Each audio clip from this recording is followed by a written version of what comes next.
રાતનો ગજર ભાંગ્યો છે. ખાટલો કલાકાર ભડાકા હારે હવામાં ઉડ્યો, ઠેઠ ખેતરમાં દૂર દરિયામાં જઈને પડ્યો.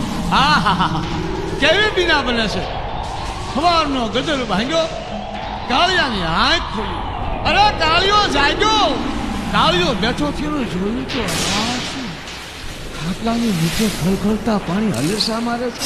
અને જોયું તો તારે પર દરિયો ભૂગવે છે, દરિયો. અરે આ શું? મારો ખાટલો હું દરિયામાં?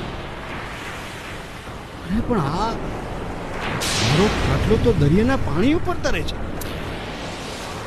આ હું સપનું તો નથી જોતો ને?